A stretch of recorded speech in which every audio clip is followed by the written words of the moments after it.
وہ جو افسران سیدھے لیٹ جاتے ہیں اپنی پوسٹنگ بچانے کے لیے، ان میں غیرت تو نہیں ہوتی، تو وہ ہر بندے سے بلیک میل ہوں گے۔ آپ پہ بھی کرپشن کے الزامات لگائے گئے صحافیوں کی جانب سے۔ میں آپ کو اپنا بینک اکاؤنٹ دے دیتا ہوں، آپ جا کے نکلوا کے دیکھ لیں کتنے پیسے پڑے ہوئے ہیں۔ اگر میں نے اپنی سروس میں کوئی پراپرٹی بنائی ہے، مجھے پھانسی پہ لگاتے ہیں۔ پولیس ڈپارٹمنٹ بغیر پیسوں کے نہیں چلتا۔ جو بھی رپورٹس دیتا ہے فلاں صحافی کے اوپر کہ جناب اس کا ہوٹل ہے، اس کا ریسٹورنٹ ہے، اس کا کلب ہے، یہ کون دیتا ہے آپ کو؟ اس میں سورس آپ کا مخبر جو ہوتے ہیں وہ سب سے امپورٹنٹ ہوتا ہے۔ پولیس والے منتھلی لیتے ہیں، میں نے سینئرز کو لکھ کے بھیجا کہ سر یہ ہو رہا ہے، ڈرون کے ذریعے جناب منشیات جا رہی ہے، ڈیلی رات کو آئس پی جاتی ہے، بہت سے افسران آئس پیتے ہیں۔ صحافی کا اتنا اثر و رسوخ ہوتا ہے کہ وہ 2 یا 3 یا 4 یا 5 ایس ایچ او اپنی مرضی کی تعینات کروا سکیں؟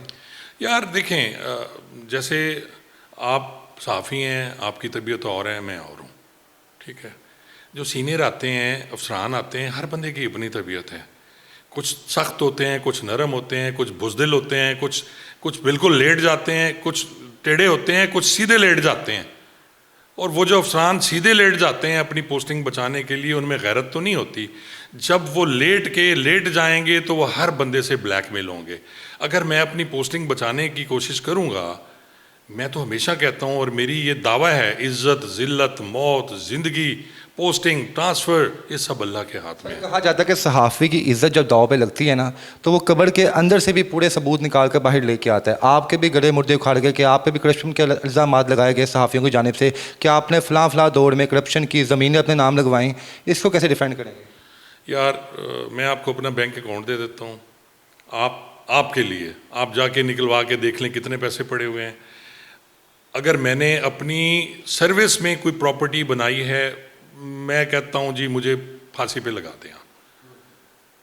اپنی پوری سروس میں اگر میں نے کوئی پراپرٹی لی ہے، ایک کانسٹیبل آج ڈی ایچ اے میں ایک آفس بنا کر سروس میں ایک گھر، یہ اب یہ پرسنل باتیں کچھ ہوتی ہیں۔ دیکھیں میری 19 سال کی عمر میں شادی ہو گئی تھی، میرے بیٹے آپ سے زیادہ عمر کے ہیں، میں نے اپنے بچوں کو تعلیم دی، میری اچھی خاصی یعنی وراثتی پراپرٹی ہے، جو میرے آباء و اجداد سے ہے، جو میرے دادا پردادا چھوڑ گئے ہیں، ہم لوگ اچھی فیملی سے ہیں۔ اپرچونیٹی ملتی تھی آپ کو، آپ نے اس کو اویل نہیں کیا، آپ نے اس طرح کے پیسوں پہ جو ہے امپورٹنس نہیں دیا، آپ کو ویسے آفر ملتی تھی اپنے ٹائم پہ؟ نہیں، یہ دیکھیں یہ ایک علیحدہ جو ہے سبجیکٹ ہے، پولیس ڈپارٹمنٹ بغیر پیسوں کے نہیں چلتا، لیکن میں اس کو یہ کہتا ہوں کہ آپ ان پیسوں کو جمع کر کے اپنی قبر خالی کرتے ہیں۔ اگر میں ان پیسوں سے اپنے بچوں کی پرورش کرتا تو میرے بچے آج سیٹ نہ ہوتے۔ میرا ایک بیٹا بیرسٹر ہے، دوسرا بیٹا لا گریجویٹ ہے، تیسرا بیٹا لا گریجویٹ ہے، سارے کسی نے سرکاری نوکری پسند نہیں کی۔ میں نے اپنے اللہ سے دعا کی تھی، اپنے بیٹوں کو لے کے میں خانہ کعبہ میں گیا عمرے پہ، اور میں نے وہاں دعا کی کہ اللہ میرے بچوں کو رزق حلال کھلائیں، اور الحمدللہ میرا ایک بیٹا بھی سرکاری ملازمت میں نہیں گیا، باوجود میری کوشش کے۔ میں نے اپنے ایک بیٹے کو ASP بنانے کی کوشش کی، اس نے کہا ابا میں نے نہیں بننا۔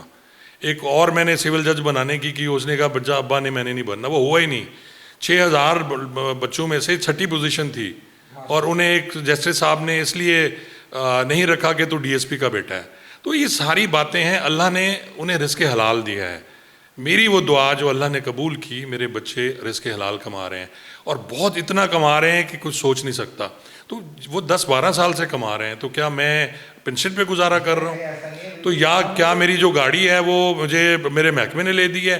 انہوں نے کہا جی یہ پولیس کا ٹاؤٹ ہے، یہ پولیس والا اس کو اس نے کیا ہوا ہے، پولیس والوں کے دم بدم پہ پلتا ہے۔ یار میں تو خدا کی قسم لعنت بھیجتا ہوں۔ آپ نے کوئی بھی DIG صاحب کے کہنے پہ یا کسی بھی افسر کے کہنے پہ کوئی پروگرام ایک بھی کیا کروں بھائی، میں قرآن اٹھا لوں سر پہ میرے بھائی؟ اچھا یہ بتائیں، آپ نے ہلکی ہلکی سیاست دانوں والے گڑ بھی ہیں، آپ نے DIG صاحب ایک ٹک ٹاک بنائی، وہ اس ٹائم وائرل ہو رہی ہے سوشل میڈیا پہ، کیا یہ تھریٹ تو نہیں ڈالنا چاہ رہے آپ کہ آپ ابھی بھی اثر و رسوخ رکھتے ہیں؟ آپ نے ایک پوسٹ لگائی فیس بک پہ، تحریر میں نے پڑھی ہے کہ میں جب ملنے کے لیے گیا تو مجھے پروٹوکول وہی دیا گیا جو ایک DSP کو ملتا ہے۔ کیا یہ کوئی ڈر تاثر تو نہیں آپ دینا چاہ رہے کہ میں ابھی تک میرا وہ عہدہ ہے؟ میں آپ کو بتاتا ہوں، میں کوئی تاثر میں نے کیا دینا یار، میرا تو پرچہ نہیں درج ہوتا، آپ تاثر کی بات کرتے ہیں۔ بتا رہے ہیں لیکن جو بھائی میرے بات یہ ہے، وہ بچہ اچھا بچہ ہے، ایک سمارٹ آدمی ہے۔ میں گیا تو مجھے لگا یار ایک اچھا سمارٹ SHO ہے، بڑا خوبصورت بچہ ہے وہ SHO صاحب جو ہیں، اور اس نے میرے لیے کافی منگا لی، نگٹس منگا لیے۔ یار اب اتنا رائٹ بھی نہیں ہے کہ ایک ریٹائرڈ بندہ جائے تھانے پہ اپنی درخواست عرضی لے کے اور اسے چائے بھی نہ کوئی پلائے۔ ویسے تو IG صاحب کہتے ہیں جی بھی جو آئے اس کو آپ چائے پلائیں، آپ نے دفتر اتنے خوبصورت بنائے, آپ نے جناب کافی ہاؤس بنا دیے, اور آپ نے یہ سب کچھ کیا, تو یہ کس لیے کیا؟ تو بھائی اگر ایک بندہ چلا گیا اور وہ مان رہا ہے تو اس نے غلطی کر دی, تو یار میں معافی چاہتا ہوں, اس نے مجھے 6 لوگوں کے خلاف آپ نے درخواست جمع کروائی ہے, ان میں سے آدھے سے زیادہ تو آپ کے دوست رہے ہیں, آپ کے پاس آتے رہے ہیں, اٹھتے رہے ہیں, بیٹھتے رہے ہیں, کھاتے رہے ہیں, آپ ولاگ میں ہی بتا چکے ہیں. تو کس نے ضمیر گوارا کیا کہ یار ان دوستوں پہ میں درخواست کرواؤں جو بات اصول کی ہے؟ ہر بندے کی اپنی ترجیحات ہیں. کچھ لوگوں کے اصول جو ہیں وہ یہ ہیں کہ جی ایس ایچ او لگائے جائیں, جناب ہم منتھلیاں لیں, ہم انجوائے کریں, ہم اکٹھے کریں, بہت یہ اصول ہیں نا. سر آپ سسٹم کا حصہ نہیں ہیں, اب آپ چھوڑ دیں جو معاملہ چل رہا ہے. میرے اصول یہ ہیں کہ جو غلط کرے گا, چاہے میرا سگا بھائی ہے, کوئی ہے, میں نے اپنے بچوں کو, آج میں یہ باتیں آپ سے کھلی کر رہا ہوں, میں نے اپنے بیٹوں کو کہا تھا بیٹا جہاں آپ کو پولیس والا روکے نا, آپ نے گاڑی اتر کے اسے سر کہنا ہے, چاہے وہ کانسٹیبل بھی ہے, اور اگر آپ کسی دن کسی غیر اخلاقی سرگرمی میں پکڑے گئے, بیٹا میں آپ کے پیچھے نہیں ہوں گا. بیٹوں کو پالنا سب سے مشکل کام ہوتا ہے. میرا کوئی 4 بیٹوں میں سے کوئی بیٹا کبھی تھانے پہ نہیں آیا. میں نے اپنے گھر کے باہر کبھی کوئی تختی نہیں لگائی ہوئی, جناب ڈی ایس پی صاحب, رانا صاحب, فلانا صاحب, خان صاحب. آپ کو جو بھی رپورٹس دیتا ہے فلاں صحافی کے اوپر کہ جناب اس کا ہوٹل ہے, اس کا ریسٹورنٹ ہے, اس کا کلب ہے, اس کا فلاں, یہ کون دیتا ہے آپ کو؟ آپ تو اب اپنی سروس اینڈ کر چکے ہوئے ہیں, آپ یہاں بیٹھے بیٹھے میرا بایوڈاٹا آپ نے بتا دیا اندر بیٹھ کے کہ بھائی صاحب آپ نے فلاں فلاں جگہ کام کیا, تو کس طرح آپ اسیس کر لیتے ہیں؟ اور کیا ایک جرنلسٹ کو یہ تمام چیزیں اس کے علم میں ہونی چاہیے, اس کا پاسٹ بھی کسی بندے کا؟ آپ نے سوشل میڈیا پہ مختلف صحافیوں کی 20 سالہ پرانی زندگی بھی جو ہے اجاگر کر دی ہے. بٹ صاحب میں جس ڈپارٹمنٹ میں نے کام کیا اس میں سورس آپ کا مخبر جو ہوتا ہے وہ سب سے امپورٹنٹ ہوتا ہے, اور آپ کو مخبری آتی ہے. تو جب آپ شروع کچھ کر رہے ہوتے ہیں یا بات ہو رہی ہوتی ہے تو آپ کے مخالف بھی تو بڑے ہوتے ہیں نا, جیسے میرے بارے میں ان کو بتا رہے ہیں, میرا تو انہوں نے کچھ نہیں ملا, بڑی کوشش کی انہوں نے, آخر میں انہوں نے کومے کسائی والی سٹوری ڈھونڈ لی. او بھائی کومے کسائی والی سٹوری تو میں خود اپنی کتاب میں لکھ چکا ہوں, اس میں تو خود ولاگ کر چکا ہوں, میں مان رہا ہوں 1 لاکھ لیا, اور میں نے کہا جی جا کے ریکوری ڈال دی. انہوں نے کہا یہ کون سی ریکوری ہے؟ او بھائی آپ لوگ جو یہاں سی آئی اے ریکوریاں کر رہی ہے وہ کون سی ریکوری ہے؟ یہ تھانے والے جو ریکوریاں کرتے ہیں وہ کون سی ریکوری ہے؟ تو سارا اسی طرح ہوتا ہے. میں سسٹم میں بیٹھ کے میں تو خود کو کہتا ہوں کہ یار میں آنیسٹ نہیں تھا, لیکن جو لوگ اب کر رہے ہیں وہ آنیسٹ ہیں. کیا صرف پولیس والا کرپٹ ہے؟ کیا صحافی کرپٹ نہیں؟ کیا وکیل کرپٹ نہیں؟ کیا کس طرح کرپشن کرتے ہیں؟ دیکھیں ہم بھی صحافی ہیں, ہمیں تو کوئی چائے پانی پلا دے تو ہم 10 دفعہ سوچتے ہیں کہ اللہ نہ کرے آفس میں بات پہنچ نہ جائے گا ہماری. تو یہ کس طرح کرپشن کرتے ہیں, ان کا طریقہ کار کیا ہوتا ہے؟ بٹ صاحب آپ بڑے معصوم ہیں, آپ اتنے بھولے ہیں کہ نہ آپ پہ نہ صدقے واری ہونے کو جی کر رہا ہے.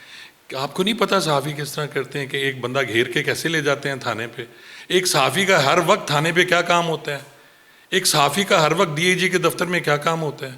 ہر روز آ کے آپ اس کا دروازہ کھولیں, اندر جائیں تو بڑی خوشی ہوتی ہے, آپ کو کوئی روک دے تو آپ کو بڑی تکلیف ہوتی ہے. سائل اندر نہیں جا سکتا, صحافی جاتا ہے کیونکہ وہ عہدے دار ہے. ٹانگ پہ ٹانگ چڑھا کے جب آپ اس کے ساتھ بیٹھو گے, کافی پیو گے, آپ باہر نکلو گے تو آپ 10 جگہ بیچو گے اس افسر کو. میں سب کی بات نہیں کر رہا. صحافی آپ کے علم کے مطابق آپ اچھی ریسرچ کرتے ہیں کہ اس وقت ایمانداری سے کام کر رہے ہیں؟ میرے خیال میں تو کوئی 1% 2% ہی ہوں گے, باقی تو سارے اسی پہ لگے ہوئے ہیں. مجھے یہ بتائیں, میں آپ کو بتاتا ہوں, ایک چینل جو ہے وہ 60 سے 70 ہزار سے زیادہ تنخواہ نہیں دیتا, تو اس پہ سفر تو نہیں ہوتے نا امریکہ کے اور برطانیہ کے, اور سیریں نہیں ہوتی, آپ گاڑی نہیں رکھ سکتے. 60 ہزار میں آپ کیا کرو گے؟ تو پھر آپ کو جب 60 ہزار میں تو کچھ بھی نہیں ہوتا یار, تو یہ سارے کہاں سے کما رہے ہیں بتائیں نا. اسی طرح میں ایس ایچ اوز پہ بھی آ جاتا ہوں. پولیس اور صحافی آپس میں ایک دوسرے کی جو ہے وہ ساس بہو والا صاحب ہے, وہ اس کے بغیر نہیں رہ سکتے. میں نے منتھلی کی بات ہمیشہ کی, میں نے کہا یار پولیس والے منتھلی لیتے ہیں, میں نے سینئرز کو لکھ کے بھیجا کہ سر یہ ہو رہا ہے, میں اس پہ ولاگ کرتا ہوں. گاڑیوں کے سکینڈلز, ڈرون کے ذریعے جناب منشیات جا رہی ہے, یہ ہو رہا ہے. ڈیلی رات کو آئس پی جاتی ہے, بہت سے افسران آئس پیتے ہیں, وہ جا کے وہاں کلبز میں جا رہے ہوتے ہیں. اس کے بعد آپ کے ولاگس کے بعد صحافیوں نے پرسنلی آپ سے معافی مانگی کسی نے؟ کئی لوگ پرسنلی بھی کہتے ہیں میرے کو غلطی ہو گئی تھی بھائی جان, بس منہ نکل گیا. یاسر شمون بچہ ہے میرا, اس نے کہا تھا کہ سر میں آپ سے معذرت خواہ ہوں. ولاگ لگنے کے بعد اپنے ہاں ان کی کال آئی تھی, وہ ریکارڈ ہے میرے پاس. انہوں نے کہا بالکل, انہوں نے ولاگ بھی کیا اس میں, بلکہ انہوں نے بڑی مزے کی بات کی. انہوں نے کہا سر چھوڑیں, صحافی جو ہیں وہ تو 4 دیگیں پٹ کے گوشت, اب مجھے نہیں پتا تھا پٹ کے گوشت اتنا لذیذ ہوتا ہے. اور میں تو یار سمجھتا تھا کہ جی وہ ران کا گوشت اچھا ہوتا ہے تو پٹ کا اچھا ہوتا ہے گوشت. نہیں ہے نا وہ ویسے وہ سر وہ ایسا طرز و مذاق کرتے ہیں, ایسا بات نہیں ہے. اچھا سر آخر میں بس یہ بتا دیں کہ یہ پورا جو پرابلمس کریٹ ہوئی ہیں سوشل میڈیا پہ, یہ وائنڈ اپ کیسے ہو سکتی ہیں؟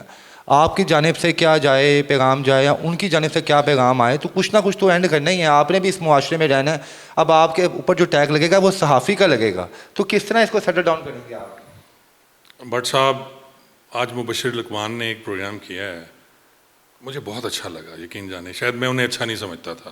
آپ کے حق میں کیا؟ نہیں, میرے حق کی بات نہیں کی. انہوں نے ایک بات کی, انہوں نے کہا جی ڈی ایس پی صاحب جو کہہ رہے ہیں نا یہ صحیح کہہ رہے ہیں. اور مجھے اتنی خوشی ہوئی کہ کوئی بندہ تو ہے جو میری بات کو ماننے کو تیار ہے. میرا اپنا محکمہ نہیں مان رہا, میرا محکمہ پرچہ نہیں دے رہا. اور آپ نے کہا کرنا کیا چاہیے؟ سب کو اپنے گریبان میں دیکھنا چاہیے. مجھے بھی دیکھنا چاہیے, جو صاحب ہیں ان سب کو دیکھنا چاہیے.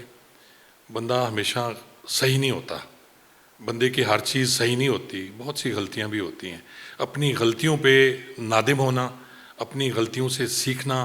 آج ایک ایسا نام جو 13 سال سے صدر رہا, جس کی اتنی عزت ہے, آج یہ سب کچھ کیوں ہو رہا ہے؟ وہ سوچیں, وہ اس بات کو سوچیں, وہ سوچیں. ہر عروج کا زوال ہے.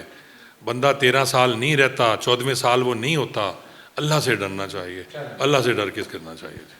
جی ناظرین, عزیز اللہ خان صاحب کی گفتگو ہم نے آپ کے سامنے رکھی. صرف محض ایک لائن جو سابق ایڈیشنل آئی جی صاحب تھے, ان کی بیٹی کی جب لہنگے کی بات آئی تو وہ شاید ان سے برداشت نہ ہوئی کہ ہر شخص جو ہے وہ گناہوں کا پتلا ہے. کوئی شخص یہاں پر پیر یا ولی نہیں ہے. آپ کو کسی کی بیٹی بیچ میں نہیں لانی چاہیے تھی. باقی میری ذاتی طور پہ نہ پولیس کے حق میں کوئی اتنی فیور ہے نہ ان کے خلاف ہے. آپ کو اچھا لگتا ہے ادارہ تو آپ اچھا ان کے حق میں لگائیں, آپ کو برا لگتا ہے تو آپ برا لگائیں. میرا کوئی پولیس سے لینا دینا نہیں ہے. میرا کام تھا بتانا کہ اپنی جنگ کے اندر کسی کی بہن بیٹی کو نہیں لانا چاہیے. بہرحال آپ کو ان کی گفتگو کیسی لگی ہمیں کمنٹ سیکشن میں بتائیے گا. کیا انہوں نے بالکل ٹھیک کیا یا نہیں, ہمیں آپ کے کمنٹس کا انتظار رہے گا. اس کے ساتھ ہی اجازت دیں, اللہ حافظ.